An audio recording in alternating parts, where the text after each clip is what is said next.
Entonces, para poder soportar eso, está considerado así. Muchas gracias por la presentación. Muy buenos días. Tomen asiento, por favor, sean ustedes bienvenidos. Y para poder empezar, me gustaría, por favor, que levantemos la mano todos aquellos que somos médicos generales. ¿Ok? Muy bien, perfecto. Muchísimas gracias.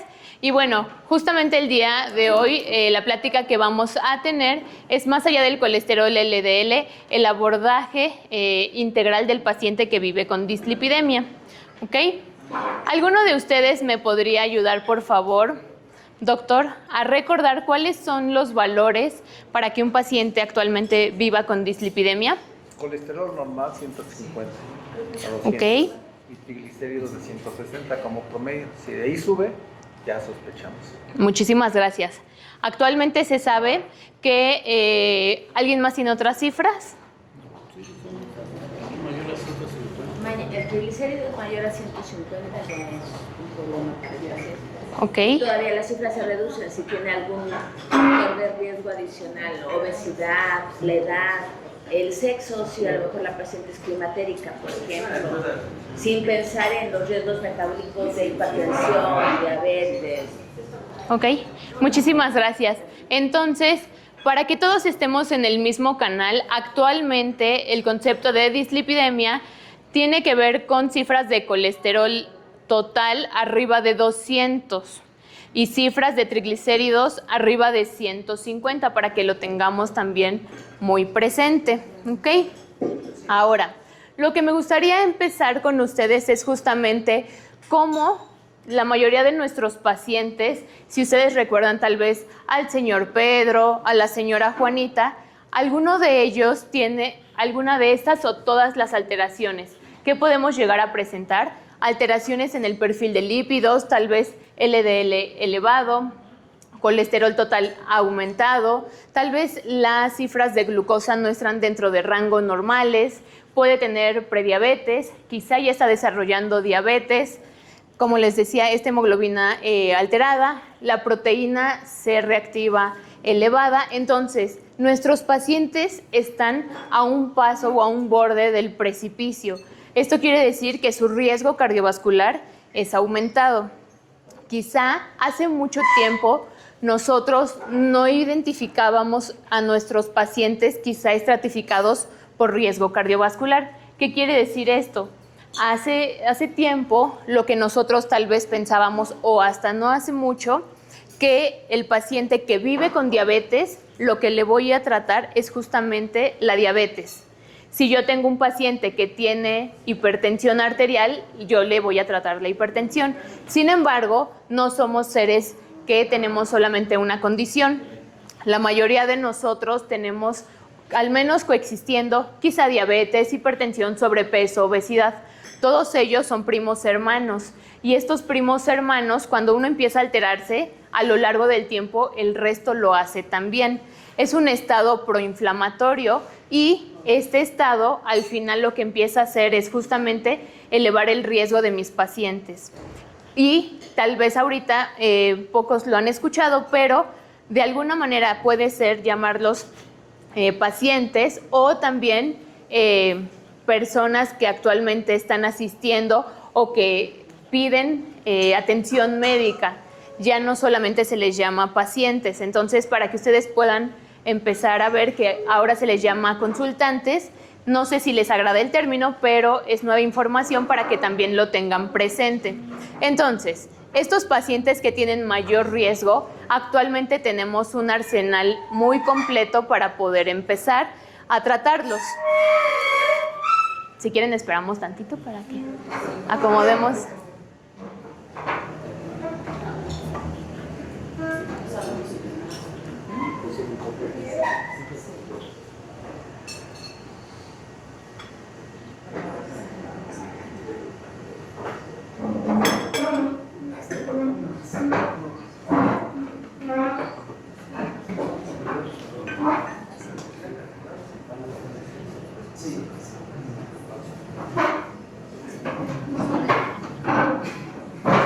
Continuemos. Tenemos un arsenal muy completo de herramientas que podemos tener nosotros para tratar a estos pacientes. ¿Alguno de ustedes ya conoce los agonistas de los receptores GLP-1? Levante la mano quien ya ha empezado a tratar pacientes con estas moléculas. ¿Ok? Ya somos varios.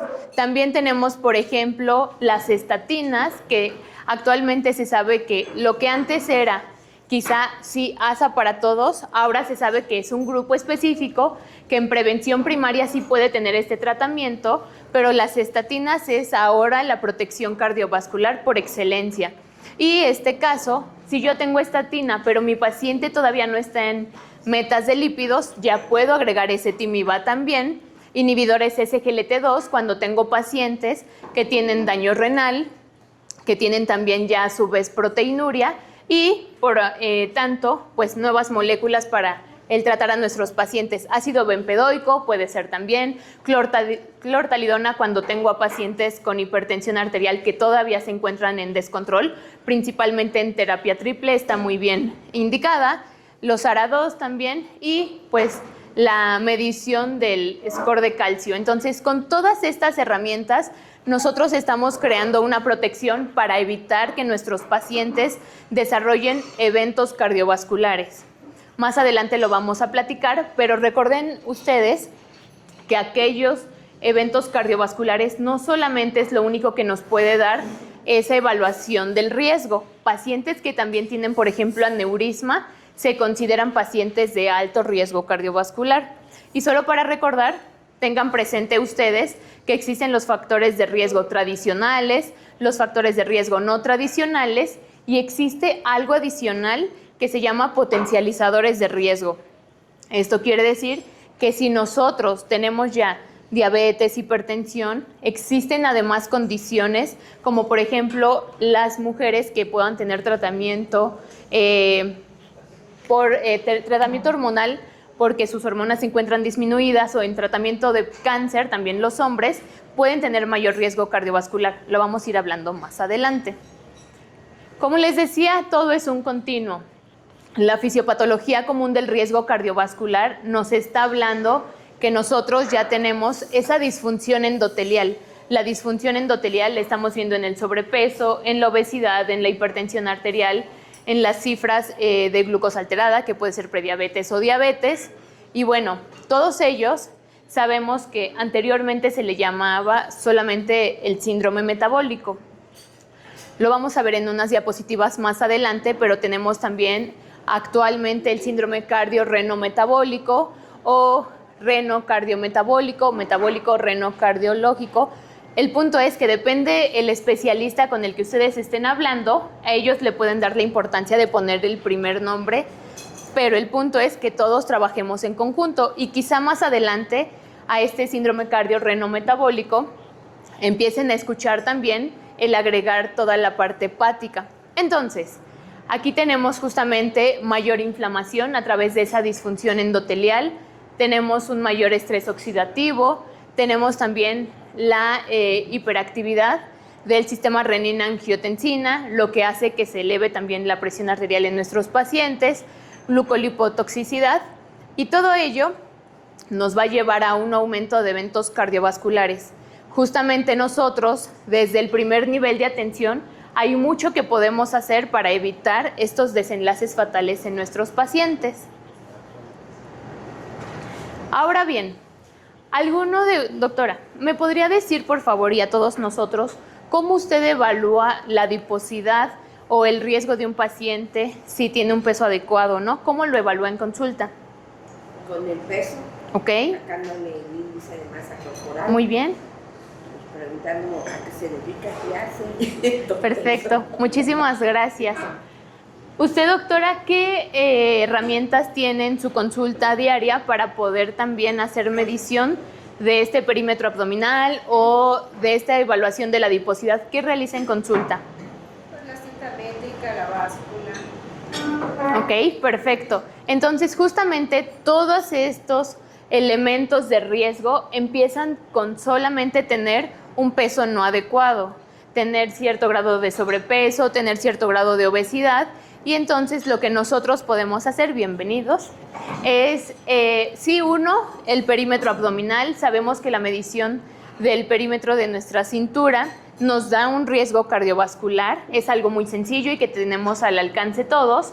O bien también podemos llegar a tener el índice de masa corporal.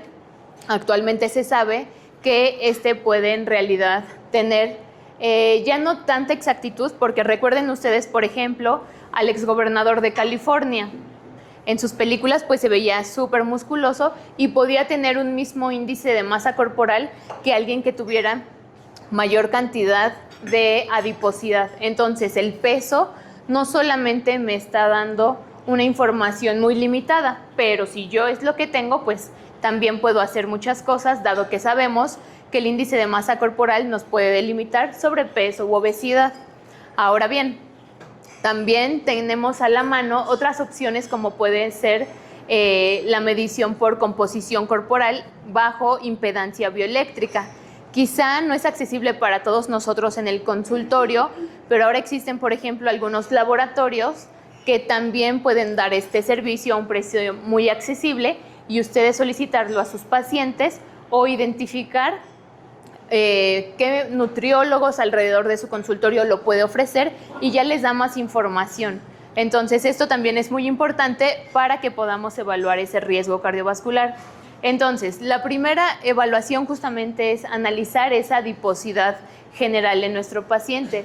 La adiposidad visceral sabemos que es aquella que tiene mayor riesgo. ¿Le tapo mucho? ¿Ahí está bien? Ok, gracias. Ahora, por otro lado, no solamente es revisar esa adiposidad. Mi paciente tiene criterios para el síndrome cardiorreno-metabólico. Para el síndrome metabólico, si cumple los criterios, doctora, ¿me podría decir, por favor, cuáles son aquellos criterios que engloban al síndrome metabólico? ¿Qué alteraciones debe tener el paciente? Dislipidemia, resistencia a la insulina, hipertensión arterial, diabetes, índice, cintura, cadera. Perfecto. Entonces, necesitamos 3 elementos de al menos 5 para que nosotros tenemos el diagnóstico de síndrome metabólico. Sin embargo, no solamente es ello, es identificar si nuestro paciente ya tiene exceso de peso. Además, necesitamos evaluar si tiene también datos de esteatosis hepática. Sabemos que la nomenclatura ya está cambiando, sin embargo, también saber que este exceso de peso se puede asociar a más de 200 complicaciones. Una de ellas es el síndrome de apnea obstructiva del sueño. Tenemos a nuestros pacientes que roncan, que amanecen irritados, que tienen también resequedad en la garganta, que su presión arterial está elevada. Entonces, son evaluaciones que nosotros podemos ir evaluando para ir viendo el riesgo que tienen nuestros pacientes, dado que es la forma ideal de empezar a tratarlos actualmente. Ahora, para cada una de ellas tenemos diferentes herramientas. Sabemos que, por ejemplo, tenemos el ultrasonido para poder analizar si existe también un aumento de la ecogenicidad, que es lo que nos reportarían en el ultrasonido, por ejemplo. Y para SAOS existe un cuestionario Stop Bank que nos dice justamente esos criterios que les he mencionado de cómo se encuentra despertando, cómo, si está con resequedad de mucosas, irritable, etc. Ahora, por otro lado, tenemos la estratificación del riesgo cardiovascular. Por favor, sean muy sinceros y levanten la mano quién de ustedes bajo algún momento en su consulta o en algún congreso, en algún momento, han analizado el riesgo cardiovascular bajo calculadoras de riesgo. ¿Alguno que la levante para saber si sí o si no? Ok, doctora, ¿qué calculadora ha usado en algún momento de su consulta? Las dos que manejo habitualmente, la Global Risk Okay. y la SRC. Perfecto. ¿Por qué algunas? ¿Por qué ellas? La de la Asociación Americana de Cardiología regularmente es la más utilizada, por eso. Pero la Global Risk incluye población mexicana, entonces cuando estás pensando en algún tipo de paciente muy específico, tal vez convenga más el Global Risk. Perfecto. Por ese detalle es la diferencia. Muchísimas gracias.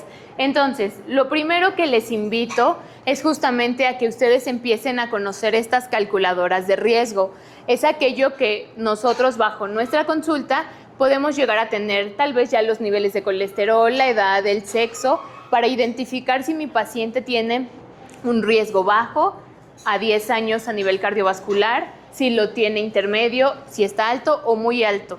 Ahora bien, ustedes me pueden decir, tengo muy poco tiempo en la consulta, en realidad pues tampoco la sé utilizar, ¿qué puedo hacer al respecto? Si bien por un lado tengo las calculadoras de riesgo que me van a dar números específicos, también lo puedo hacer a través de la consulta en la parte clínica.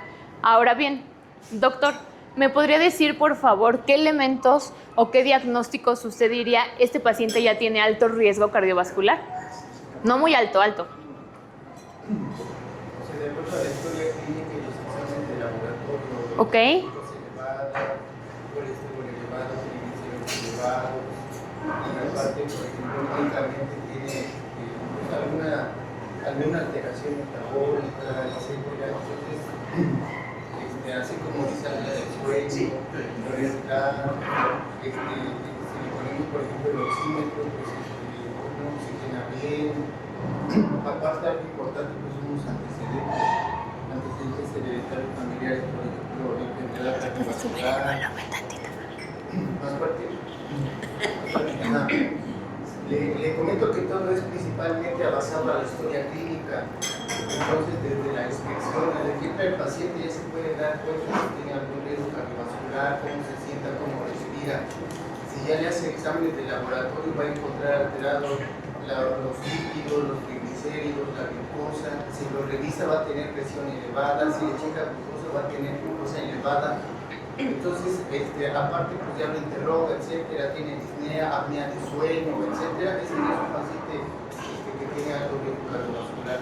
Muchísimas gracias. Justamente, si no tenemos a la mano estas herramientas, tenemos la parte clínica. Nuestro juicio clínico es también muy importante. Pacientes, como bien mencionaba, que tienen ya alteraciones de la glucosa, incluso diabetes de más de 10 años de evolución, directamente es un paciente de alto riesgo cardiovascular. Entonces, si no tengo esas calculadoras, pues ya sé qué puedo empezar a hacer si mi paciente ya está en un riesgo mayor. Ahora bien, habíamos platicado que el muy alto riesgo cardiovascular incluye pacientes que ya tuvieron un evento previo. Entonces, si bien siguen acudiendo a nuestra consulta, pues ya también seguramente han tenido algún contacto con el cardiólogo porque pues ya tuvieron algún evento, pero aún así puede coexistir nuestra misma consulta.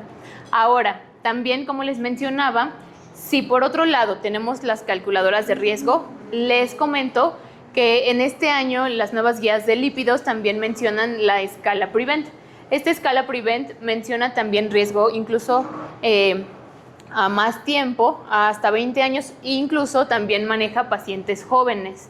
Entonces, la escala PREVENT también es muy buena. En México también analizan de repente HEARTS, pero bajo la premisa de la mejor herramienta es la que yo tengo disponible y con la que tengo todos los parámetros a evaluar, porque sabemos que la primera consulta no siempre viene el paciente con laboratorios. Entonces, primero yo puedo ir enfocando mi consulta a saber qué necesito pedirle a mi paciente desde la consulta 1, si ustedes quieren justamente ya ir como más completos en la consulta desde antes. Si no se puede, no lo conocían, pues quizá priorizar qué ustedes necesitan ver en este paciente o atender antes de que cruce la puerta, para que ustedes sepan que tiene un riesgo que sí puede estar alto, pero yo ya estoy haciendo algo por ese paciente. Entonces, al final es no dejar que esos pacientes desarrollen estos eventos, y si ya los desarrollaron por algún punto, evitar uno nuevo. Entonces, revisar estas escalas, y recordemos ustedes y yo que si tenemos por calculadora de riesgo un riesgo mayor al 7.5%, en algunas escalas incluso PREVENT ya con 5, nos menciona que la estatina para cuestión cardiovascular está muy bien indicada cuando mi paciente ya tiene un riesgo intermedio en adelante, intermedio o alto o ya muy alto. Aquí no hay ninguna duda, la estatina nos va a ayudar justamente a sí mejorar el perfil de lípidos, pero también reducción de este riesgo cardiovascular. También tengan ustedes presente que cuando yo tengo un riesgo intermedio o alto, quizá esta estatina yo la puedo usar, sí las de mayor potencia, pero a dosis intermedia, quiere decir no las dosis tope. Por otro lado, cuando yo ya tengo una enfermedad establecida, todos ustedes y yo estamos de acuerdo que ya la estatina es a la dosis máxima, pero siempre tolerada. Entonces, ahí está la diferencia entre nosotros, que somos atención primaria, y la atención ya cuando es algo secundaria. Y bueno, entonces, como también mencionaba, doctor, y está súper bien, identificar la hipercolesterolemia familiar a través de los antecedentes familiares. Vamos a determinar si nuestro paciente tiene también un riesgo aumentado porque ya varios familiares suyos han muerto tal vez a temprana edad. Por otro lado, descartar también factores de riesgo no tradicionales, como les había mencionado, la disminución en la concentración de estrógenos en las mujeres, el tratamiento oncológico y bueno, los antecedentes justamente igual para enfermedad cardiovascular, muerte prematura y enhancer o los potencializadores que hemos estado platicando. ¿Alguno de ustedes ha escuchado sobre la LPA minúscula? Ok. ¿Dónde? ¿No? La LPA minúscula es algo que actualmente también nos va a evaluar nuestro riesgo en los pacientes. No es algo que todos tengamos elevados. Es una mutación y que habitualmente se presenta a nivel familiar. Tiene un riesgo más allá de 6 veces aumentado para justamente un evento cardiovascular. Entonces, yo puedo tener a mi paciente en metas de colesterol, de glucosa, triglicéridos, de todo. Sin embargo, se infarta. Este paciente tenía otros elementos que quizá no vimos o que tenía presentes y no fueron analizados porque la evidencia antes no nos pedía hacer algo más. Ahora, en esos pacientes que han tenido familiares repetidas, muertes a nivel familiar temprana, edades tempranas, y que han fallecido, sería importante medir esta LPA minúscula. Esta lipoproteína, que es una lipoproteína, actualmente no es tan accesible, pero es un camino muy específico. Es historia familiar, entonces en todos ellos y en todos nosotros al menos una vez deberíamos de medirnos esta lipoproteína. Ya tenemos ese factor y ese es un enhancer. Ahora, definir las metas de acuerdo a las comorbilidades. Como habíamos platicado, todos nuestros pacientes pueden tener diferentes condiciones. Mi paciente tiene además diabetes, hipertensión y o enfermedad renal crónica. Sabemos que en cada uno de ellos las metas de presión arterial y del colesterol LDL, que es el que también nos está aumentando más el riesgo, es algo que tenemos que ir viendo de acuerdo al tipo de prevención. Prevención primaria per se, pacientes que es sí prevención primaria, pero que nosotros ya analizamos bajo un examen general de orina una relación de microalbuminuria. Entonces, levante la mano, por favor, ¿quién a sus pacientes actualmente mide UACR? Este UACR les explico. Cuando ustedes hacen un examen general de orina, pueden empezar a determinar o revisar que tiene proteína, pero esa proteína, ¿qué tanto es poquita, qué tanto es mucha? Entonces, bajo la relación de microalbuminuria, creatinina, ahí podemos determinar justamente si es un riesgo todavía mucho más aumentado. Entonces, les invito a que cuando tengan la posibilidad, hacer también esa medición de UACR en nuestros pacientes, porque a mayor grado de proteinuria, mayor riesgo cardiovascular también. Entonces, cuando yo tengo pacientes que viven con diabetes en nuestra atención, deberían tener cifras menores a 140, 90 de presión arterial. Sabemos que pues todavía podríamos mejorar aún más la presión. También sabemos que si queremos bajar las cifras muy abruptamente, pues el riesgo también es algo paradójico, aumenta el riesgo cardiovascular. Entonces, cifras menores a 140, 90 y LDL menor a 100 está muy bien. Sin embargo, actualmente se sabe que ya no solo es 100. Si todos nosotros bajamos a menos de 75 y en pacientes de muy alto riesgo cardiovascular a menos de 55, estamos haciendo todavía mucho mejor las cosas. No solamente es la estatina, si la estatina no está llegando a objetivos solamente, yo puedo agregar ezetimiba también. Entonces tenemos diferentes opciones que podemos ir viendo. Ahora, pacientes con hipertensión arterial también, si ustedes van observando en cada una de ellas, va disminuyendo las cifras de presión arterial que tiene que tener nuestro paciente. Entonces, mientras más riesgo, de preferencia hay que establecer un mejor control todavía de esa presión arterial y de las cifras de LDL. Como les comentaba, les decía, actualmente mientras más bajo mejor el LDL, mientras más pronto también. Y por otro lado, ok, ya me dijo la doctora Caro que si mi riesgo es intermedio o es alto, ¿yo qué debo de hacer? Bueno, indicar una estatina. Pero ¿qué estatina yo debo de indicar? En su vida diaria, dentro de su práctica profesional, tal vez han escuchado pitavastatina, pravastatina, atorvastatina, rosuvastatina. Doctora, ¿nos podría recordar cuáles son las estatinas de mayor potencia o cuáles son las más indicadas actualmente? La atorvastatina, la pravastatina. Muchísimas gracias. ¿Alguien tiene alguna otra información? Perfecto, muchas gracias. Actualmente las estatinas de mayor potencia son la rosuvastatina y la atorvastatina.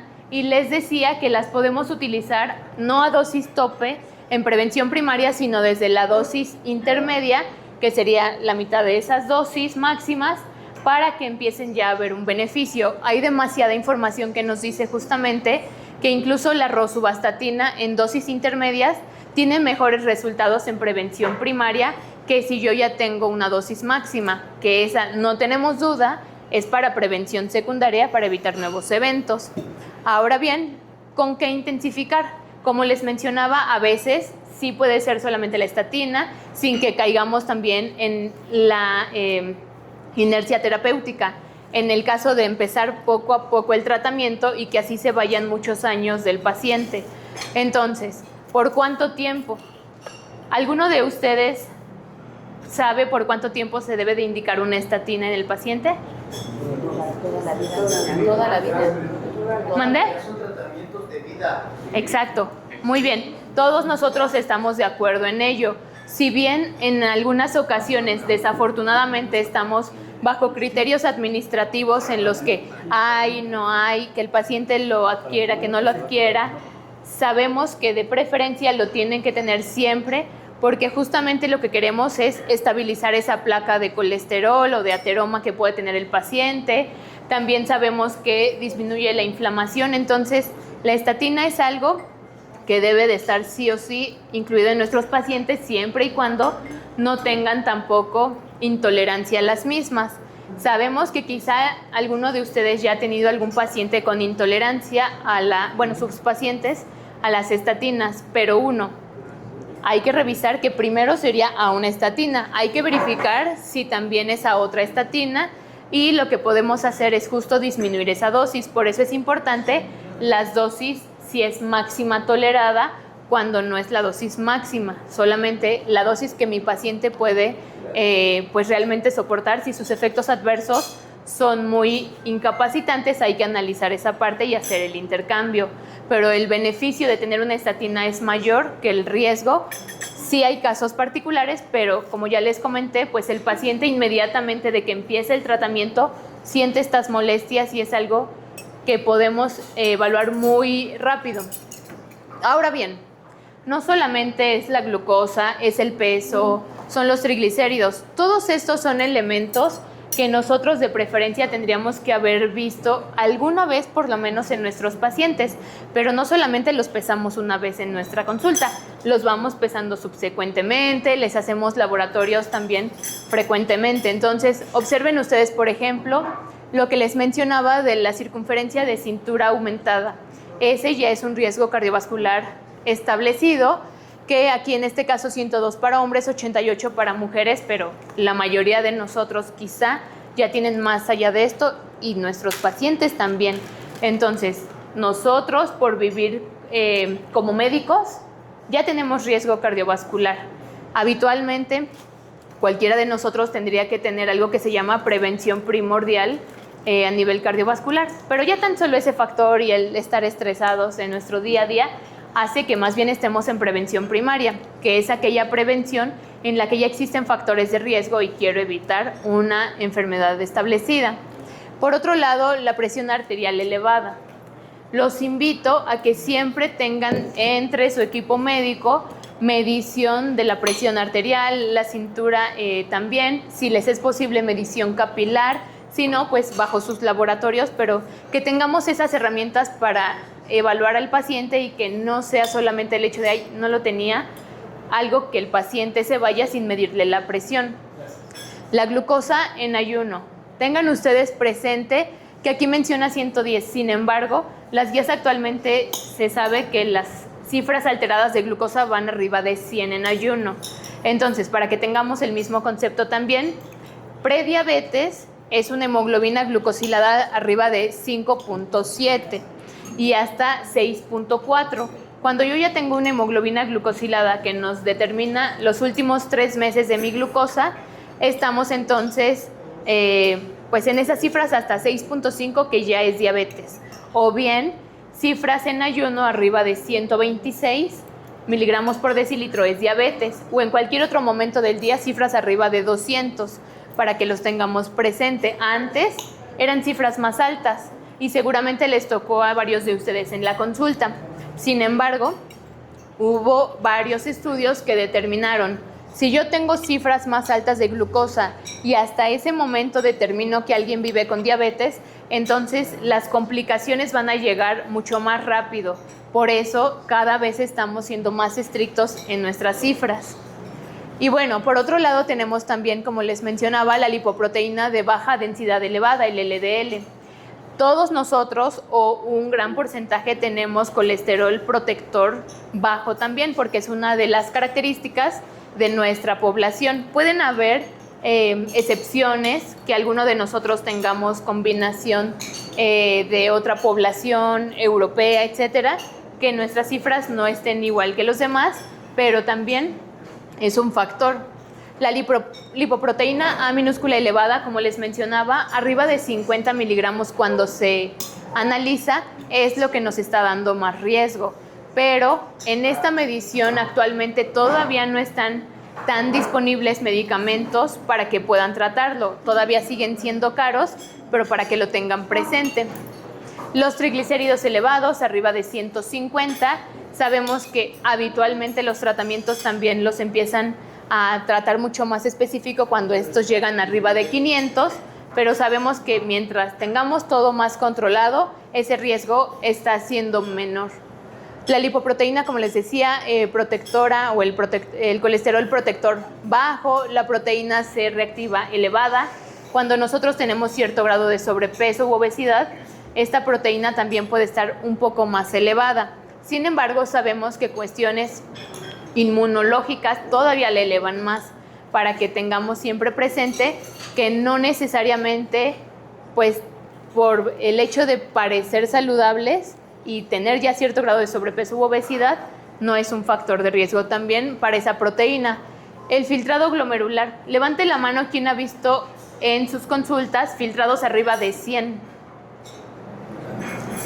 Esos filtrados ya son un daño temprano a nivel renal. Entonces también tenemos que cuidar que nuestros pacientes justamente no estén llegando a una hiperfiltración, porque paulatinamente después va a ir disminuyendo este riesgo, este filtrado. Por otro lado tenemos lo que les mencionaba, la albuminuria elevada, mediante esa medición de UACR, y esto es también bajo los laboratorios. Si nuestro paciente tiene más allá de 300, entonces es una proteinuria muy franca, y entonces tenemos que darle tratamiento. Existen medicamentos específicos para personas que viven con diabetes que ya tienen también estos tratamientos, solo hay que estar cuidando la hipercalemia, pero en realidad esos episodios son muy bajitos. Los años de evolución de diabetes, porque nos puede determinar qué tanto estamos en riesgo o no, y la puntuación de calcio en arterias coronarias. Es una evaluación que mediante tomografía nos dice justamente ese nivel de calcio, y si está más allá de 300, entonces ya también es un factor adicional. Con todos estos elementos que nosotros podríamos analizar en nuestra consulta, quizá una sola vez no, pero sí en visitas subsecuentes, verificando, como les he dicho, la prioridad en ese momento, ahí sí ya podríamos definir esta intensidad del tratamiento. Ahora bien, con lo que les he mencionado, ¿qué me podría decir usted, doctora, sobre la ASA o la aspirina actualmente en nuestra población en prevención primaria?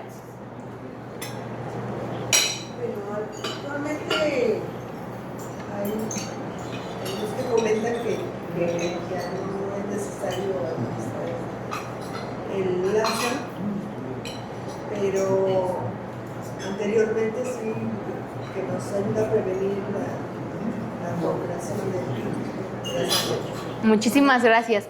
Justamente, antes lo que les venía mencionando, ASA para todos, pero ahora se sabe que no es para todos. Existe un grupo específico de pacientes en los cuales está súper bien la indicación. ¿Y en dónde va esto? En aquellos pacientes que de manera global tengan aproximadamente entre 40 y 59 años. Hay otras guías que mencionan hasta 70, pero idealmente entre 40 y 59 que sí tengan un alto riesgo cardiovascular, como por ejemplo pacientes que vivan con diabetes y que su riesgo de sangrado sea menor.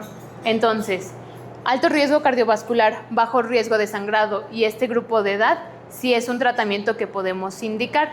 Y en este caso justamente pues es considerar ASA. Sin embargo, podemos también ticagrelor cuando ya son pacientes que ya tuvieron, por ejemplo, pacientes específicos, algún tipo de angina, ya es otro paciente, pero ASA sí tiene todavía un espacio en nuestra consulta en ese nicho de pacientes. En todos los demás, cuando hay un riesgo mayor de sangrado, porque son adultos mayores, entonces, por ejemplo, ahí ya no estaría indicado y estamos migrando a esa protección a través de más bien una estatina, pero para que sepamos que toda la parte médica que conocemos va variando y lo que ayer fue, hoy tal vez ya no es. Entonces es ir siempre bajo esa evidencia científica y también tener esa apertura de nosotros de decir, ay, bueno, tal vez pues ayer tenía ese concepto, pero ahora es este nuevo, bueno, lo voy a aprender y después ayudar a mis pacientes. Por otro lado, el control de lípidos, lo que les había dicho, si yo no estoy en meta con la estatina de intermedia a alta potencia, yo puedo agregar ezetimiba. ¿Por qué ezetimiba? Porque entonces está indicada en pacientes que también tienen una necesidad mayor de esta reducción del colesterol LDL. Por otro lado, el control intensivo de la presión arterial. Quizá hace un tiempo nosotros también empezábamos a tratar esta presión con un solo medicamento. Sin embargo, ahora se sabe que lo ideal es hacer una terapia combinada. De igual manera en la diabetes. ¿Por qué? Porque en este caso nosotros estamos ayudándole dado dos mecanismos diferentes al paciente y en este caso, por ejemplo, si yo tengo dosis máximas de 2 medicamentos, voy a tener mayores efectos adversos. Entonces, si yo tengo una dosis intermedia o no llego a esa dosis máxima de 2 medicamentos, potencio los beneficios de los dos, pero reduzco ese riesgo que pueden tener los pacientes de efectos adversos. También es importante recordarles que la mejor comunicación con nuestros pacientes es justamente hacerles saber la importancia que tiene darle cada uno de los tratamientos, porque tienen uno u otro medicamento, porque es importante esa dosis, porque es importante no partir las tabletas siempre y cuando no sean bajo esa naturaleza, porque sabemos que en algunos casos, por ejemplo, incluso la metformina tiene la ranura para poder partirla, pero hay otros medicamentos que no, y entonces entramos a otra parte de la química en la que no tendríamos que hacer esos cambios. Pero en ocasiones, si los pacientes es la única tableta que tiene y no tienen más, pues son las herramientas en ese momento, pero está en nosotros explicarles lo ideal que es tomar sus tabletas completas, evitar la polifarmacia y si también nosotros podemos hacer combinación de tratamientos en una sola pastilla, mejoraremos su adherencia, porque si ustedes tienen en mente que todos estos pacientes, pues por lo menos ya estamos hablando de la estatina, si es necesario ezetimiba también, si es necesario metformina, hablábamos de los GLP-1, hablábamos de los SGLT2, entonces vean cuántos tratamientos ya se van sumando y el paciente no va a estar feliz ni contento de estar tomando tantas pastillas cuando podríamos hacer algunas combinaciones. La reducción de la inflamación nos está ayudando incluso desde la parte de la estatina, pero también algo muy importante es que bajo nuestra trinchera, todo lo que nosotros podamos hablarle al paciente de ejercicio, recordemos que una parte y la mayoría de nuestra población, podemos incluirnos a algunos de nosotros, estamos más bien en sedentarismo. Entonces, antes de empezar a hacer el ejercicio es recordarles que lo que podemos hacer es justo primero actividades para romper ese sedentarismo, que después de un tiempo de estar tal vez trabajando se puedan parar, se puedan movilizar y evitar esos tiempos en los que pues tenemos mayor riesgo tan solo por estar sentados. Por otro lado, hay algo que se llaman actualmente snacks de ejercicio. Se sabía antes que yo necesitaba esa media hora continua de hacer ejercicio, pero ahora se sabe que si yo lo divido en el transcurso del día, también hay beneficio. Entonces, es romper ese sedentarismo, empezar poco a poco ya una actividad de ejercicio establecida, con tiempos establecidos, objetivos también, porque recordemos que con todo esto, incluso queremos que nuestros pacientes sean funcionales, que no tengan una reducción muy importante de la masa muscular, que en la alimentación tengan alimentos variados, completos, suficientes. Como algo adicional, quiero que ustedes cuando tengan un tiempo busquen la Comisión Nacional de la Biodiversidad para que ustedes ahí vean, por ejemplo, canastas básicas de alimentación regionales. No es lo mismo darle un alimento a alguien de Oaxaca que a alguien de Monterrey. Y si yo trato de hacer un plan para los dos, pues no va a tener un buen resultado porque no comen lo mismo y las tradiciones no son las mismas. Ahí también pueden buscar más adelante información, por ejemplo, de mercados o más bien tianguis en los que pueden ver quelites, nopales, alimentos que habitualmente ya estamos perdiendo, pero que ahí ustedes pueden retomar para que tengamos todavía en nuestro haber. Y bueno, por otro lado también la protección renal. En la protección renal nuestros pacientes YECAS, ARAS para esa protección inicial o los SGLT2, que incluso también sabemos que tienen beneficio para insuficiencia cardíaca. Lo que yo les mencionaba, por otro lado, es esos estadios del síndrome cardiorrenometabólico. Y aquí ustedes pueden observar que en realidad lo ideal sería esa prevención primordial. Sin embargo, todos nosotros ya traemos una historia de factores de riesgo familiares, personales.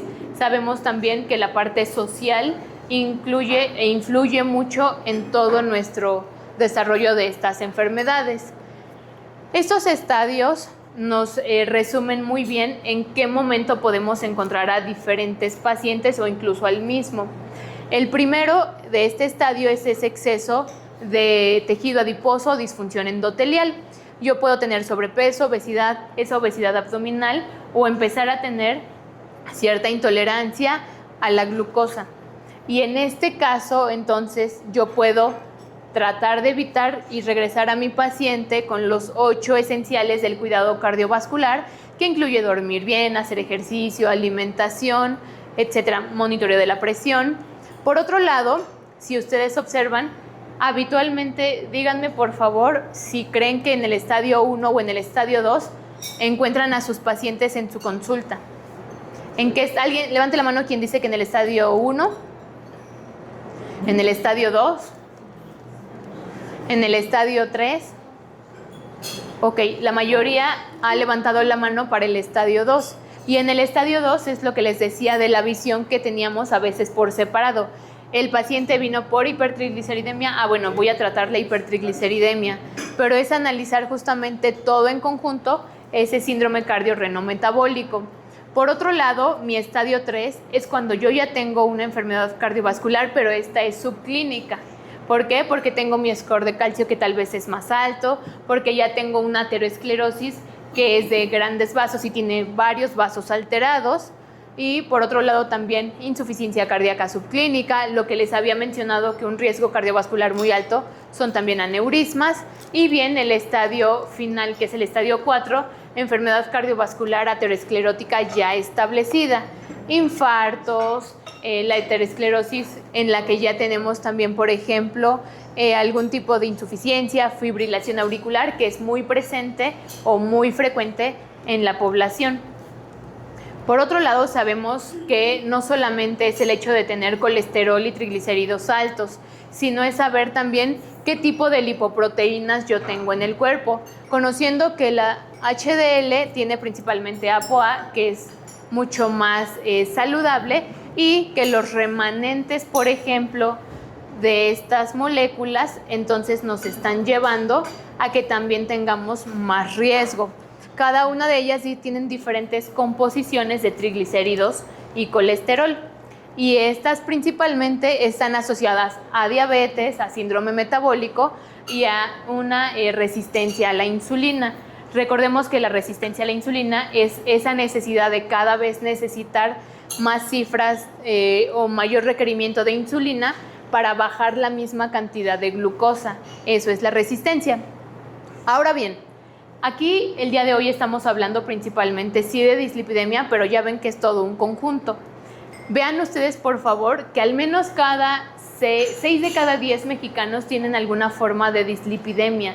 Entonces, es algo que tenemos que abordar sí o sí en nuestra consulta, pedir esos estudios a nuestros pacientes, porque si no lo buscamos, no necesariamente significa que el paciente no lo tiene. Es más bien la disponibilidad de estarlo buscando. 66% tienen bajo este estudio hipercolesterolemia, 52% hipertrigliceridemia. Vean por favor que gran parte de nuestra población tiene alguna alteración de lípidos. Y si ustedes se tratan de enfocar un poco en su consulta, pueden empezar a analizar que la población empieza habitualmente a tener estas alteraciones aproximadamente en sus 30, 32 años, 33. Los hábitos no tan saludables que pasaron en sus 20, toda la historia familiar que tienen antes, se ve ya mucho más establecida en esos 30. Entonces, si los tratamos en esa edad, pues vamos a tener también mucho tiempo para prevenir otras condiciones, pero tenemos pacientes de 40, de 50, entonces con todos ellos hay que hacer lo mismo, esa reducción del riesgo a través de mi estratificación. Se sabe también, por ejemplo, y se han hecho muchos estudios en los que se han analizado cuáles son aquellos factores de riesgo que pueden ser modificables para este riesgo, y se sabe que el principal es el colesterol LDL, que está asociado a más del 50% de enfermedad cardiovascular. Existen otros factores también, como puede ser, por ejemplo, el índice de masa corporal, la presión arterial, el colesterol no unido a lipoproteínas de alta densidad y el tabaquismo, así como también la diabetes. Entonces, todos estos factores son los que yo puedo tratar en mi paciente para ir disminuyendo ese riesgo. Por otro lado, se ha visto que principalmente este efecto es mayor en mujeres. Entonces, no solamente es analizar a mujeres que han pasado la menopausia o que empezaron la menopausia, sino analizar que todos estos factores los podemos ver incluso desde antes, pero que podemos incidir en que la paciente tenga un menor índice de masa corporal, también los hombres, siempre y en nuestra posibilidad favorecer que el paciente no esté consumiendo tabaco. Y por otro lado, tampoco favorecer el que el paciente consuma alcohol, porque actualmente todavía las guías son mucho más estrictas en las que se está mencionando que si nunca se ha empezado el alcohol, no hay que favorecer su inicio. Y si alguien ya lo está consumiendo, tampoco es lo ideal seguirlo, pero pues bajo ciertas limitaciones, que sea algo muy leve, que sea ocasionalmente, pero lo principal es no consumir ni hábito tabáquico ni tampoco consumo de alcohol. Entonces, justamente en este estudio lo que ya les mencionaba es que son estos los 5 factores de riesgo que nosotros podríamos modificar para que el paciente no tenga un riesgo cardiovascular mayor a 10 años. Observen ustedes también que ya en esta parte de la dislipidemia que se presenta principalmente en nuestra población y a nivel mundial, dentro de las principales causas de mortalidad tenemos la enfermedad isquémica y por otro lado también la enfermedad cardiovascular, el EBC y el stroke. Entonces, en este caso, no solamente es a nivel mundial. En México también tenemos la misma estadística respecto a la primer causa de muerte cardiovascular o la primera causa de muerte. Y sin embargo, también consideren ustedes que la diabetes tiene un comportamiento cardiovascular. Entonces, si bien está entre la segunda y la tercera causa de muerte, más hacia la tercera, entonces también es algo cardiovascular, para que lo tengan ahí presente y aquí lo pueden observar mejor. Segundo segunda causa para el 2025, observen ustedes, sí las enfermedades del corazón, pero sí también la diabetes. Entonces, son muertes cardiovasculares que hay que tratar en nuestros pacientes y evitar esa parte. ¿Cuál es la estadística o la proyección para el 2030? Desafortunadamente van a seguir estos casos y también la estadística de nosotros es que al menos 2 de cada 3 pacientes o 2 de 3 de nosotros va a tener algún evento cardíaco y hay que tratar de evitarlo. Y si ya de alguna manera se presenta, pues tratar que también se limite para que el riesgo y el daño sea menor. Por otro lado, tenemos también el proceso de aterosclerosis. Doctor, ¿me podría por favor recordar en general cuál es el proceso de aterosclerosis o a qué se refiere? Es la acumulación de placas en las arterias. Okay. Y se debe a los antecedentes familiares, se debe a los hábitos alimenticios, son muchos los factores que te van llevando a que se vayan formando placas en las arterias. Muchas gracias. Se sabe incluso que la estría grasa ya está presente más abajo de la infancia, o sea, desde los primeros meses de vida ya tenemos ciertas apariciones de esta estría, entonces imagínense que nuestro riesgo empieza incluso antes de que sepamos. Y por otro lado vamos a ir observando, por favor, cómo primero tenemos esta infiltración de ApoB a través de la entrada del colesterol LDL en el vaso sanguíneo. Por otro lado, vamos a tener este atrapamiento de ApoB que va a llegar a través también de los macrófagos. Se va a hacer primero una modificación de la misma y bueno, entonces ahorita me muevo. Esta captación del macrófago va a tomar estas ApoB. Posteriormente se va a generar algo que se llama las células espumosas.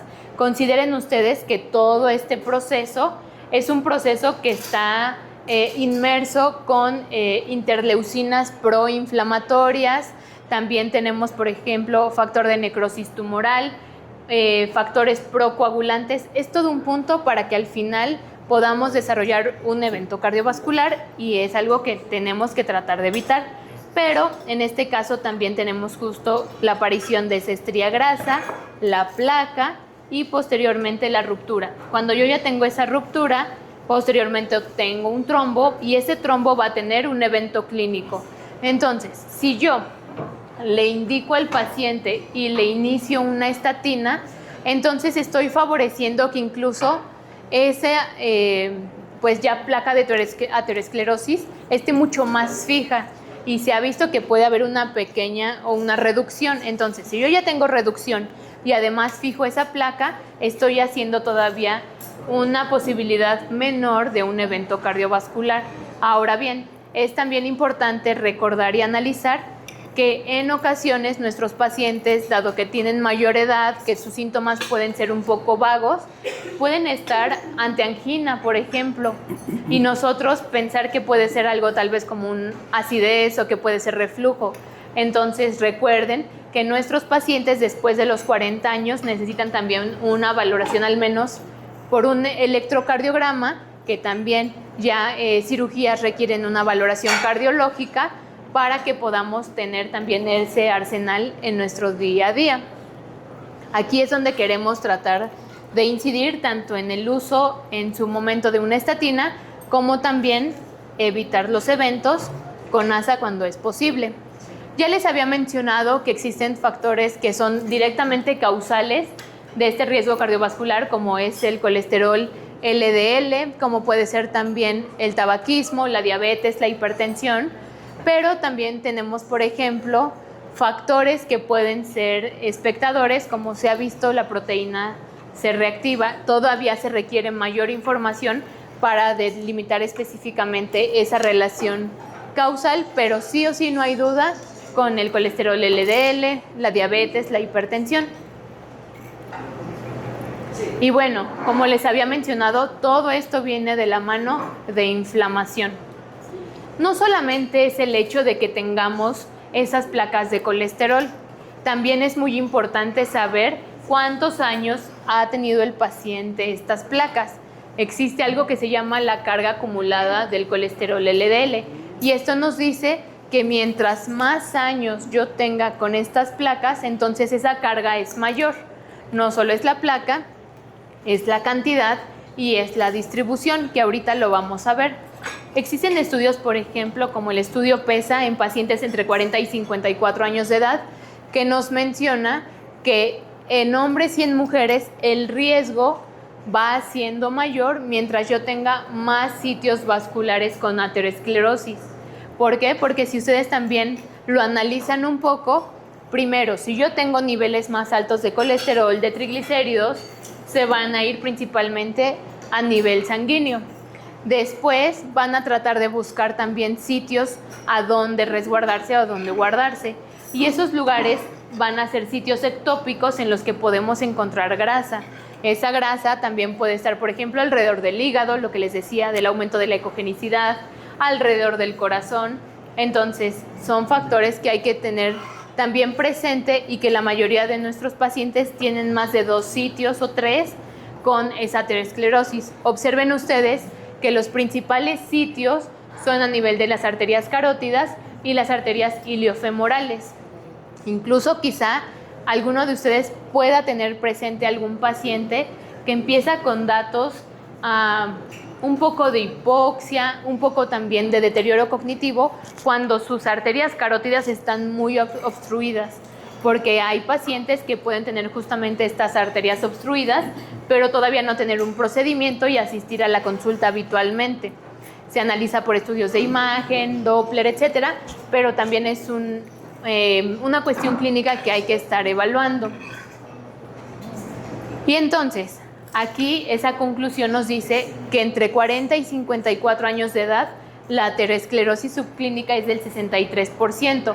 Entonces, también nuestros pacientes ya vimos que de ese estadio 2 están migrando al estadio 3. Observen ustedes esa aterosclerosis.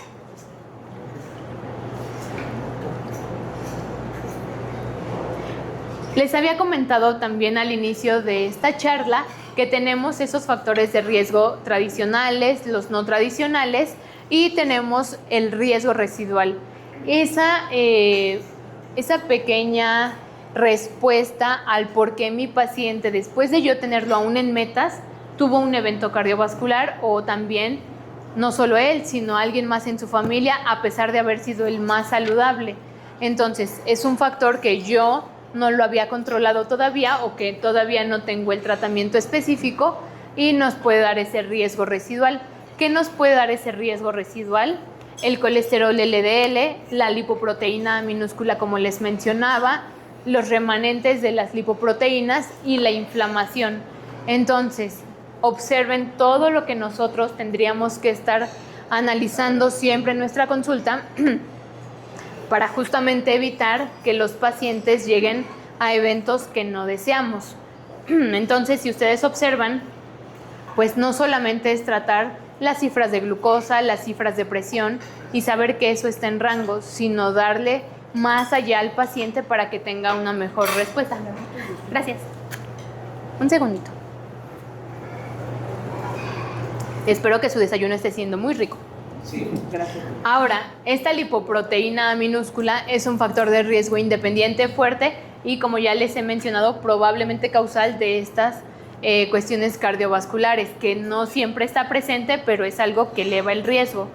Con todo esto, nosotros como médicos de primer contacto tenemos mucho por hacer, porque nosotros a lo largo de los días, tratando de disminuir ese colesterol de LDL, vamos a hacer que a lo largo de los meses tengamos esa estabilización o una placa mucho más estable y regresión de la aterosclerosis en el grado determinado para las estatinas, y que a largo plazo tengamos esa prevención de eventos cardiovasculares y que a lo largo de los años disminuya la mortalidad cardiovascular.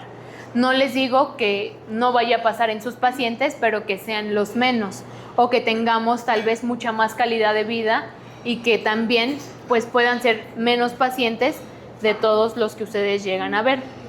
Ahora bien, entonces el tratamiento farmacológico de estos pacientes se tiene que analizar e iniciar de acuerdo a este riesgo cardiovascular. Ya no solo es darle la metformina porque estaba alterado, la estatina porque asumo que el colesterol estaba un poco alto, entonces sí lo necesita, y si el tratamiento con estatinas de alta potencia, pero puede ser incluso a una dosis intermedia, y en caso de requerirse, como bien mencionaba la doctora, ya no es ASA para todos, pero sí este grupo de pacientes que todavía se ve un beneficio. Y bueno, entonces lo que yo les quiero hacer ver es que justamente esta prevención primaria es la que nosotros estamos haciendo. Y no solamente somos nosotros, tenemos también un equipo con el que podemos contar y que los invito a que puedan incorporar de acuerdo a sus posibilidades a un nutriólogo para referir a sus pacientes. También toda la cuestión de estilos de vida saludable se ha visto que tiene un mejor resultado en compañía con la terapia cognitivo-conductual, es decir, la psicología desde esta visión terapéutica nos va a ayudar muchísimo. Entonces, si ustedes quieren verlo como una silla o un banco, una sí es la alimentación lo más saludable que podamos, y en este caso, por ejemplo, no solamente es un platillo que esté no adecuado o que sean alimentos por separado. Lo que nosotros tenemos que favorecer en nuestros pacientes o consultantes es justamente el que ellos tengan patrones de alimentación más saludables. No les digo solamente el patrón mediterráneo, sino si nosotros tenemos la dieta de la milpa, también puede coexistir alimentos saludables de la dieta mediterránea con la dieta de la milpa. Entonces, ir individualizando a nuestro paciente, pero conociendo que tenemos toda esta información y que incluso seguramente estaremos en un futuro tal vez intermedio de tiempo, incluso ya teniendo más pacientes extranjeros, porque ya sabemos que también están llegando muchos extranjeros a nuestro país. Entonces tendremos que saber también otros alimentos que tal vez ni teníamos en mente. Entonces es una cuestión incluso cultural que hay que empezar a tener como ese conocimiento, porque va a haber un momento en el que ¿qué alimento es ese? Y no lo sepamos. Ahora bien, les decía también que, por ejemplo, el que nosotros le ayudemos a nuestros pacientes a orientarlos a su evaluación cardiológica, a que acudan también al dentista para evitar infecciones a nivel odontológico. Entonces hay muchas cosas que podemos hacer. Los estudios clínicos con estatinas son demasiados, y dentro de los que quiero que observen, por ejemplo, el uso de la rosuvastatina está asociado con el estudio RACING, y ahorita les comento qué nos dice, pero todos estos estudios justamente nos están evaluando y nos dicen que de acuerdo a cada grupo de edad o qué grupo etario entre 40 y 70 años o 55 y 80 con factores de riesgo, cuáles son las cifras de LDL que yo debería de manejar en los pacientes. Pero ya les comenté que mientras más bajo mejor, y de preferencia menor a 70 y menor a 55. Ahora bien, el estudio y lo que les comentaba es justamente, en este caso, ¿qué es mejor? ¿Una estatina de alta potencia o una estatina a dosis intermedia? Yo puedo darle a mis pacientes dosis o potencia alta en estatinas a través de rosuvastatina, por ejemplo, pero en una dosis intermedia. Y se ha visto que con estas estatinas pueden tener una alternativa que es segura.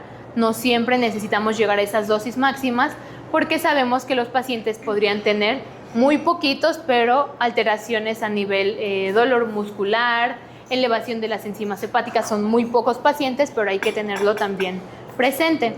Entonces, como les comentaba, el optimizar estas estatinas nos va a dar un beneficio también a nuestros pacientes para ese riesgo cardiovascular. Y se ha visto que el realizar estas combinaciones va a tener un mejor resultado en comparación con solamente monoterapia para el tratamiento de esta dislipidemia. Es decir, si yo tengo esa rosuvastatina, pero al mismo tiempo mis pacientes no han llegado a metas, yo puedo incorporar también, por ejemplo, justamente la ezetimiba. Más adelante les voy a mencionar otros factores que, por ejemplo, pues no solamente es eso analizar. Tenemos pacientes con hipertrigliceridemia muy significativa, entonces también podemos considerar fenofibrato en esos pacientes por el riesgo de pancreatitis, por ejemplo. Lo vamos a ver más adelante. Ahora, ¿por qué rosuvastatina o por qué atorvastatina?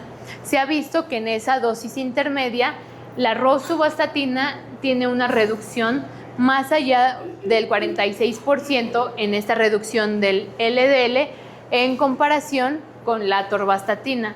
Por eso también es una buena opción. Sin embargo, pues tenemos ambas, pero aquí vemos pues la potencia de cada una de ellas. Y aquí lo que les he mencionado, que mientras más bajo mejor, mientras más pronto también. Otra vez el estudio Racing, y se ha visto que si yo tengo también combinaciones, tengo menor interrupción y mejor apego al tratamiento.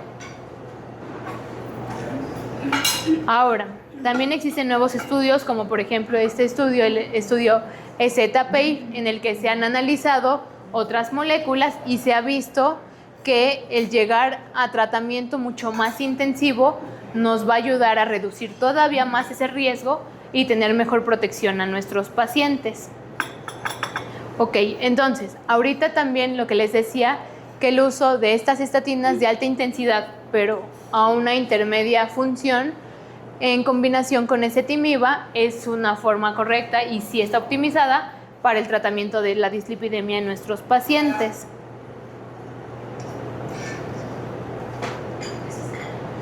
Hay otros estudios, como el estudio de Da Vinci, por ejemplo, que nos dice justamente cómo es que nosotros tenemos diferentes combinaciones en las que podemos utilizar para nuestros pacientes, pero también recordando que siempre es individualizar a cada uno y verificar qué es lo que tenemos principalmente, si triglicéridos altos, si el colesterol alto, si el colesterol correcto o el adecuado está mucho más bajo. Entonces hay que analizar toda esa parte.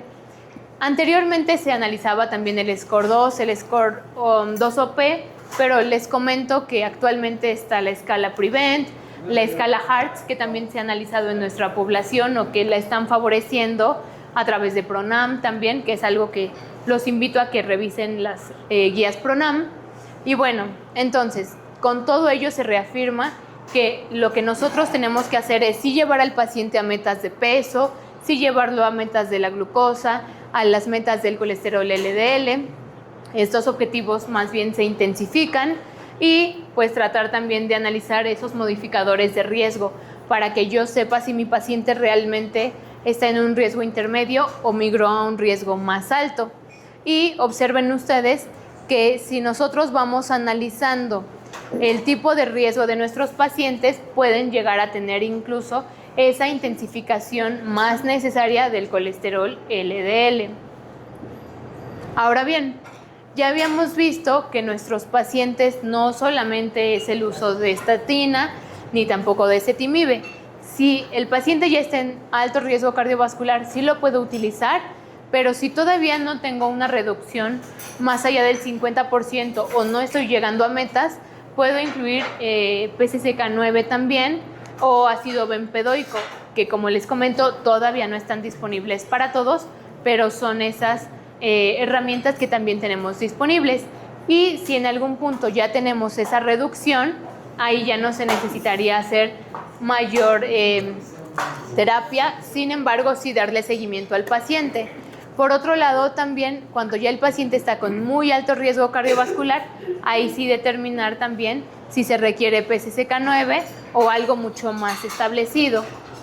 Observen ustedes, por favor, cómo es esa reducción del colesterol LDL, pero mientras tengamos mayor número de combinaciones, como por ejemplo los PCSK9, tendremos también una reducción incluso de hasta el 86%. No sé si ustedes han visto, pero con estas también nuevas moléculas, no alcanzables todavía para todos, pero yo he visto LDL de 7 y también eso emociona mucho porque es un riesgo que sabemos que todavía está mucho más controlado, pero que en los próximos años podremos determinar si está presente, recordándoles que la lipoproteína A minúscula se debe de medir al menos una vez en la vida cuando el paciente tenga la posibilidad, porque si yo le pido un perfil de lípidos, sus cifras de glucosa o la lipoproteína minúscula, pues hay que tener la prioridad de lo que ese paciente puede tal vez adquirir en ese momento y hacérselo saber en otro momento cuando tenga esa posibilidad, porque también o el paciente come o el paciente se hace el estudio, a veces sí estamos en esa disyuntiva. ¿Qué pasa con pacientes que viven con diabetes? La estatina es esa primera elección para mejorar ese riesgo y para tratar la dislipidemia, y si no tiene las metas, también es ezetimiba.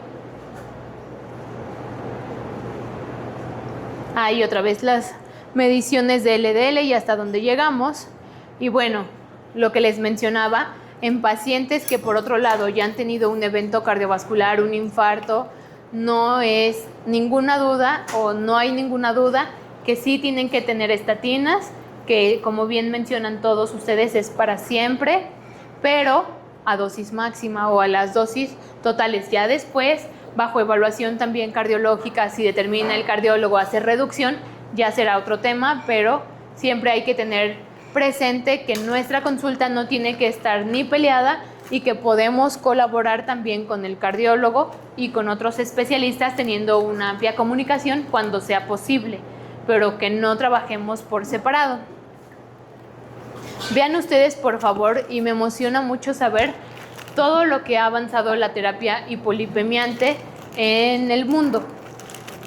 Mucho de lo que yo he estado haciendo es a través de investigación, y en realidad para que nosotros tengamos una molécula, pues hay estudios que terminaron hace 3 años, hace 4 años, y que depende del tipo de aprobación y qué tan rápido sea, pues a veces tardamos 5 años, aproximadamente 3, 2, para que podamos tener estas moléculas a nuestro alcance. Pero el beneficio que se empieza a ver a través de la investigación, y ya después ustedes cuando lo ven en la clínica, es también muy bonito porque sabemos que estamos dándole a los pacientes tratamientos punta de lanza de acuerdo a la posibilidad de cada uno, pero que con esto hacemos modificaciones a la enfermedad. Ya no solamente es lo que antes, si dejábamos el curso del sobrepeso o la obesidad, todas las complicaciones asociadas. Entonces, pues nosotros estamos todavía en el inclisiran también en estudio, el ácido bempedoico, y vienen muchas más moléculas. Entonces, haciendo un recordatorio de cuándo sí ASA y en qué momento.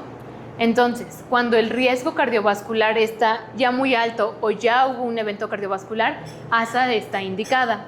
Cuando yo tengo un riesgo cardiovascular elevado, pero el riesgo de sangrado es bajo, también está indicado en poblaciones entre 40 y 59 años aproximadamente. El Calcio Score aquí menciona que a partir de 100 ya podemos empezar a hacer cambios, pero mucho más puntual a través de 300. Placa ya con una estenosis muy significativa, la LPA elevada más allá de 50, y que esos pacientes sí tengan un bajo nivel de sangrado. Cuando ya nos sometemos a una cirugía mayor, cuando tenemos mayor edad, cuando tenemos algunos analgésicos por tiempo prolongado, pues hay que analizar también si mantenemos los analgésicos, si los retiramos, porque son pacientes que tienen un alto riesgo de sangrado. Les preparé esto que les mencionaba, cuáles son las consideraciones que yo en mi día a día puedo ir seleccionando cada una de estas moléculas. Entonces, cuando yo empiezo la estatina, cuando mi riesgo cardiovascular está elevado, las guías previas 7.5, las guías actuales desde 5 ya nos están modificando que ese riesgo es intermedio. Entonces, quédense con riesgo desde intermedio en adelante, ya está indicada la estatina, y en este caso también pues hasta un riesgo más allá del 20%, pues no hay ninguna duda tampoco. En este caso, la rosuvastatina o la atorvastatina son las estatinas de mayor potencia, y cuando yo voy a dar la estatina más ezetimiba, cuando necesito hacer todavía una mayor reducción del colesterol LDL, cuando tengo dislipidemia familiar, cuando no estoy en metas a través de la monoterapia para evitar la inercia terapéutica, y en este caso se ha visto un buen beneficio con rosuvastatina y ezetimiba. Por otro lado, cuando yo tengo pacientes con alto riesgo cardiovascular y bajo riesgo de sangrado, rosuvastatina y ASA es una excelente opción. Sin embargo, también tenemos atorvastatina. ¿Cuándo se puede utilizar?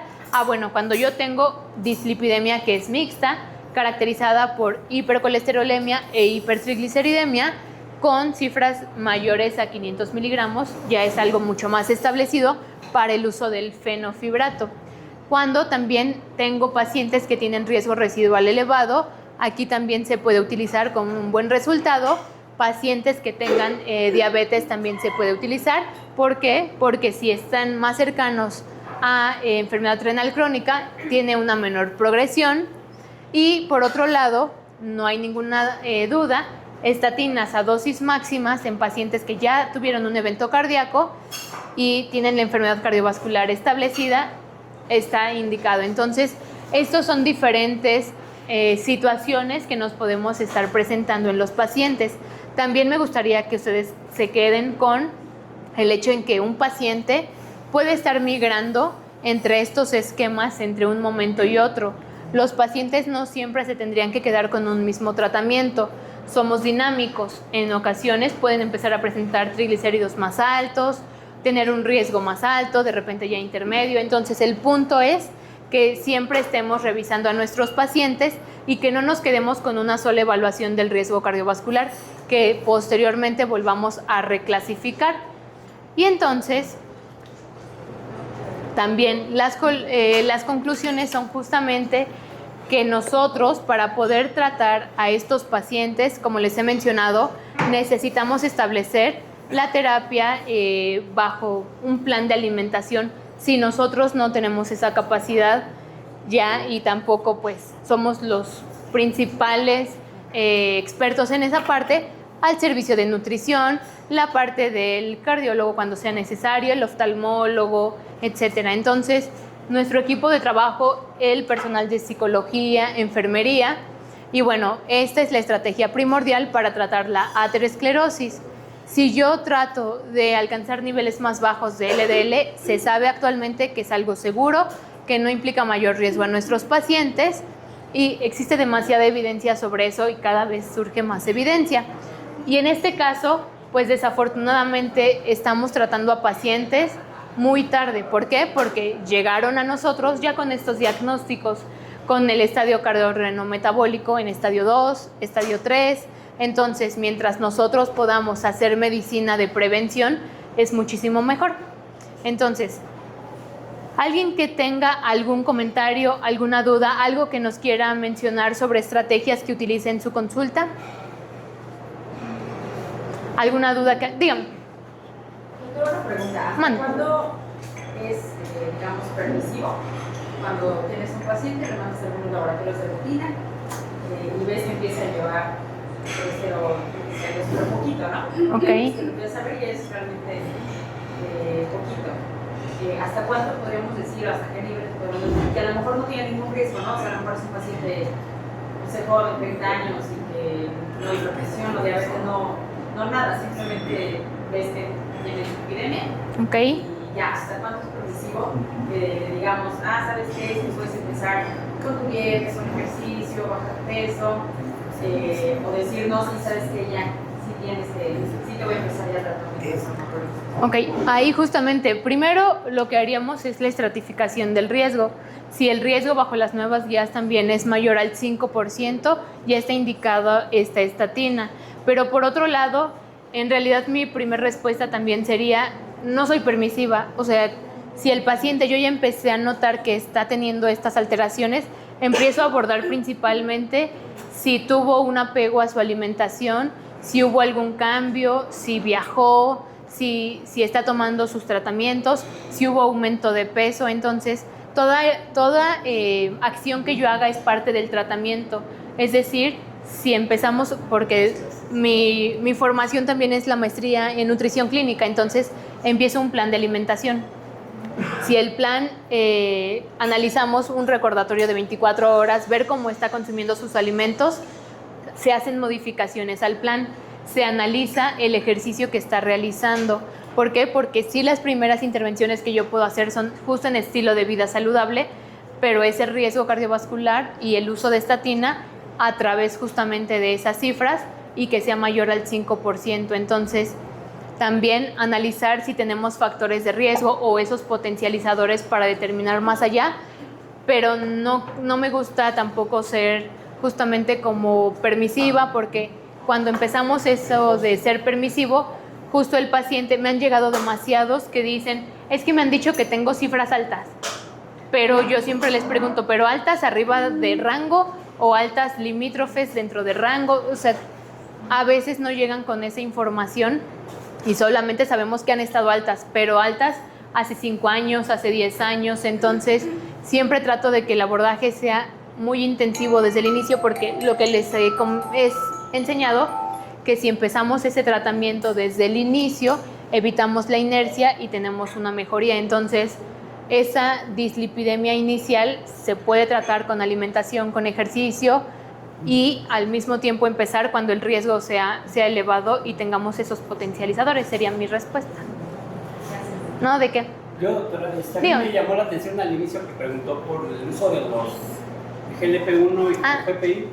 En pacientes jóvenes que inician el tratamiento específicamente para bajar de peso, no por cosas altas.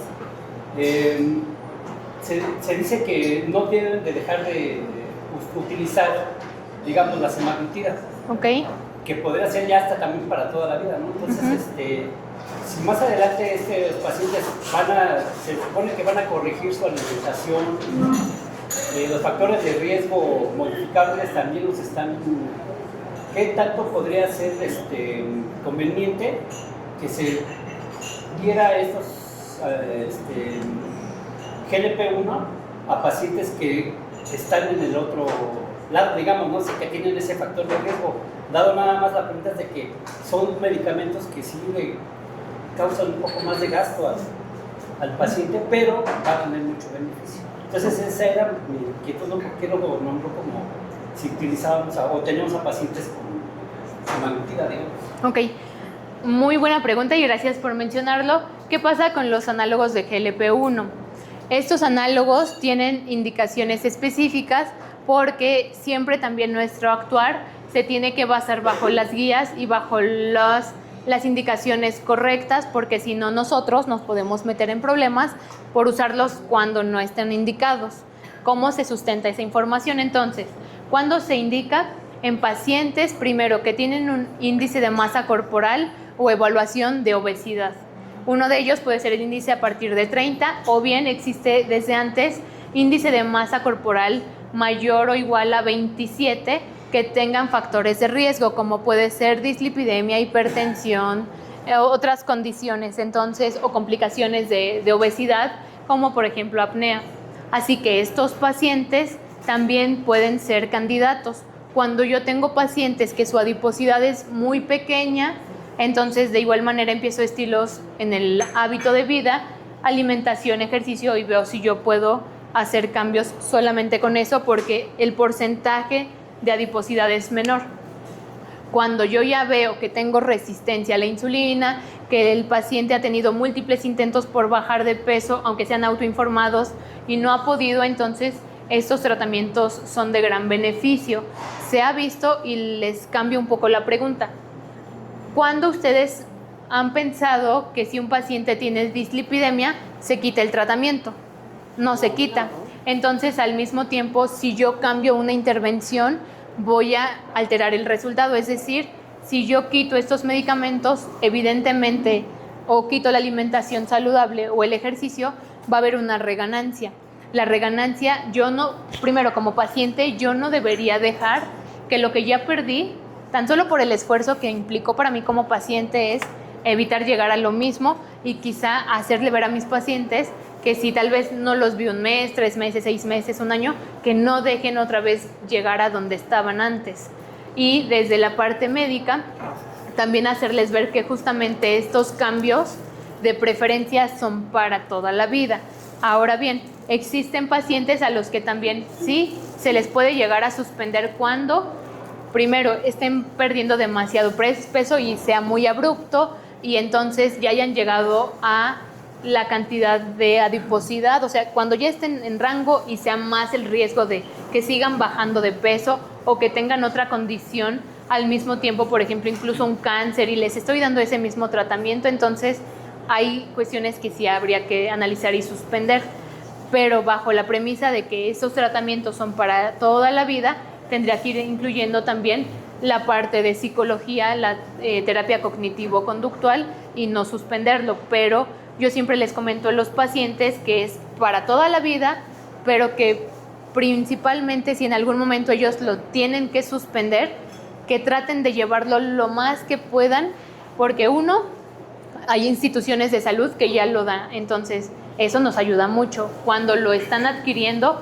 hacerles ver, y también hay otros programas de apoyo para otras moléculas, que yo puedo obtener tal vez el 3+1 o el 25%, o sea, saber y decirle, mire, es esta molécula, se aplica de esta forma, etcétera, y usted puede adquirirla con estos planes de apego o de tratamiento, porque lo ideal es no suspenderlo, pero si existiese el caso, hacerlo lo más que pueda el paciente y hacerle ver que no es solamente una vez, que si lo tiene que volver a reiniciar, es muy probable, y entonces hacer un margen tal vez de tiempo entre la primera vez y la segunda, porque cuando estos pacientes ya tienen uno de estos tratamientos, lo suspenden un tiempo y lo quieren volver a reiniciar, ya los efectos no funcionan igual. Entonces es algo como llamarle un periodo de lavado y después reiniciar el tratamiento. Pero sí existen diferentes opciones de acuerdo a si viven con diabetes, si solo tienen sobrepeso u obesidad, si tienen ambas, si tienen apnea, artrosis, pero son muy benéficos y nos van a ayudar a la reducción también de la inflamación, del peso, etcétera. Muchas gracias. A ustedes. Díganme. Sabemos que muchos de los pacientes que tienen estas condiciones, riesgo cardiovascular elevado, hiperlipidemia, presión elevada, también cursan muchas veces con enfermedad hepática, ¿no? O sea, sí. Esteatosis hepática en diversos casos. Estos medicamentos, o sea, ¿qué tanto, o sea, porque están haciendo la combinación de la rosuvastatina y la ezetimiba, entonces, ¿cómo monitorizar? O sea, ¿qué tanto tiempo hay que darle tratamiento al paciente y están monitorizando sus enzimas hepáticas? Porque yo creo que por ahí va, es algo importante y como que no lo mencionan, porque sí hay riesgo de hepatotoxicidad con el medicamento. Mire, justamente, gracias por el aporte. Primero, para cuestiones incluso de esteatosis hepática, hay otros estudios que se pueden analizar, como por ejemplo también la elastografía. Existe la elastografía, existe el ultrasonido, entonces son estudios que tenemos que profundizar, y existen por ejemplo índices como el índice de Texas que nos puede ir evaluando cuál es la probabilidad que tengamos esteatosis hepática en algunos de estos pacientes. El hecho de yo darle a mis pacientes ya una estatina, dado todo el mecanismo que estamos viendo y que hay regresión de la placa y mejora en el perfil de lípidos, evidentemente también vamos a tener una respuesta. Cada cuánto tendríamos que estar monitoreando al paciente, evaluando, por ejemplo, la hemoglobina glucosilada, son de preferencia cada 3 meses porque observamos el principal cambio del 50% al primer mes, al segundo el 75% y luego al 100%.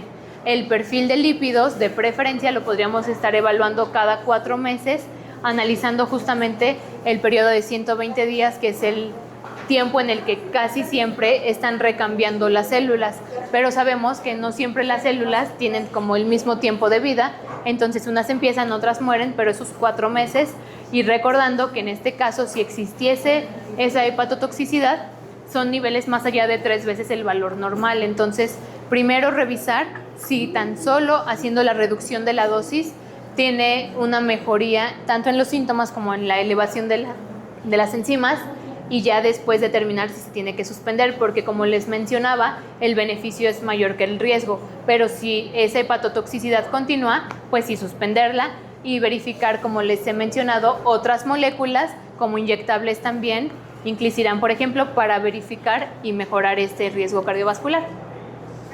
No, ustedes. ¿Alguna otra duda, comentario? Pues les deseo que tengan un excelente día y muchas gracias.